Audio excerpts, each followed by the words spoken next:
ازاي نذاكر في رمضان وافضل نظامين للمذاكرة في رمضان؟ حاجة مهمة، الصيام عمره ما كان عقبة على الاطلاق، بالعكس انا شخصيا واعوذ بالله من كلمة انا بنجز كل اللي ورايا في وقت الصيام او وقت رمضان احسن من الايام العادية.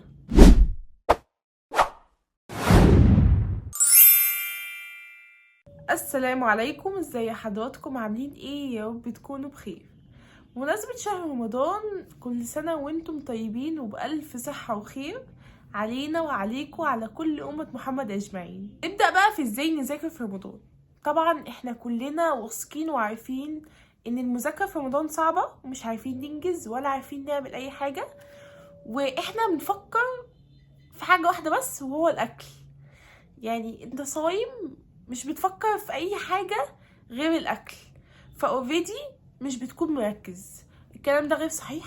انا اعذر من كلمة انا شخصيا مش بعرف انجز الا في ايام رمضان، ايام ما اكون صايمة. طيب ازاي ننجز ونذاكر في رمضان؟ تعالى اقولك الحل. اول حاجة لازم المكان يكون هادي ومهيأ للمذاكرة. تكون المكان اللي انت فيه او بتذاكر فيه يكون انت مركز فيه، مش فيه تشتت، مش فيه تلفزيون، مش فيه العاب فيديو، مش فيه بلاي ستيشن، مش فيه اي حاجة بتخليك تتشتت، مش فيه تليفون حتى. المكان يكون مهيأ للمذاكرة. وكمان مش ينفع منعا باتا نذاكر على السرير، لازم يكون فيه مكتب للمذاكرة.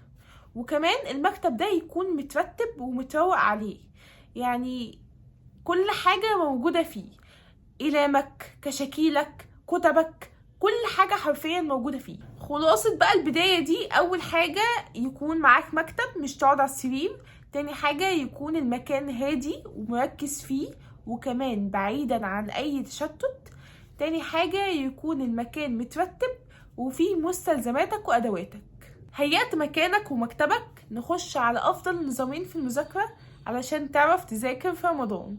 والنظامين للمذاكرة عندنا نظام بعد التراويح ونظام بعد الفجر. وكمان هات ورقة وقلم واكتب النظام اللي هيناسبك في شهر رمضان. أول نظام وهو نظام من بعد التراويح لحد صلاة الفجر. النظام ده مميز جدا، وهو إنك تصلي الفرض اللي عليك وتصلي العشاء والتراويح وبعد كده تقعد تذاكر لحد بقى الساعة كام؟ تذاكر لحد الفجر وبعديها تصلي الفجر وبعد كده تنام وتصحى الظهر، قبل الظهر او الظهر الساعة 12 كده. وكمان مش تاخد العدد الساعات دي مرة واحدة، تقسمهم وتاخد بريك. واتكلمنا كتير عن طريقة البومودورو تكنيك ونظام 2 أو 3 ساعات مذاكرة ونصف ساعة بريك. لو مش اتفرجت عليهم هسيبهم تحت في الديسكريبشن بوكس. تاني نظام وهو نظام من بعد الفجر لحد الظهر. بعد ما تخلص مذاكرة لحد الظهر تصلي الظهر وبعد كده تنام وتصحى قبل العصر، يعني تنام لك كده ساعة ونص او ساعتين حلوين قوي. نصيحة مني ليك بقى، ما تنامش لحد المغرب. النصيحة انا عارفة ان النوم سلطان وكل حاجة، بس ما تنامش لحد المغرب. وكمان ما تنامش وتذاكر في وقت العصر اللي هو ما بين العصر والمغرب. ليه بقى؟ مش هتعرف تركز وكمان مش هتعرف تنام بالليل.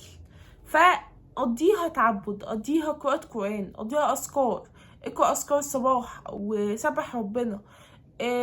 قضيها تعبد الوقت ده. بعد كده المغرب يأذن تفطر وتصلي المغرب وبعد كده تصلي العشاء والتراويح وتنام على طول. الصراحة الطريقة دي جميلة جدا وكمان أحسن من التانية بالنسبة لي. انت أول حاجة هتاخد بركة الصبح عشان انت صحيت الصبح، وكمان هتنجز كل اللي وراك. وكمان الوقت ده تركيزك بيكون اعلى لانك انت لسه متسحر، فاوريدي مش بتفكر في الاكل، يعني انت بتفكر في الحاجة اللي انت بتعملها او المذاكرة اللي انت بتذاكرها، مش بتفكر في الاكل خالص لانك انت لسه متسحر وواكل. وكمان عود نفسك وتعود انك تصحى الصبح. ليه بقى؟ مذاكرتك، دراستك، امتحاناتك، محاضراتك، دروسك، شغلك، كل حاجة بتكون الصبح. شهر رمضان سبحان الله بيكون فيه بركة، انك الوقت ده وقت فرصتك انك تتعود على الصحيان بدري. انا عارفة ان الصحيان بدري صعب، يعني الحاجة الحلوة او الحاجة اللي هي فيها تفوق ونجاح بتكون صعبة. ليه صعبة علينا؟ صعبة عليك لانك انت مش قادر تتحرك او مش قادر تشد اللحاف عشان الجو ساقع، فتكسل فما تقومش.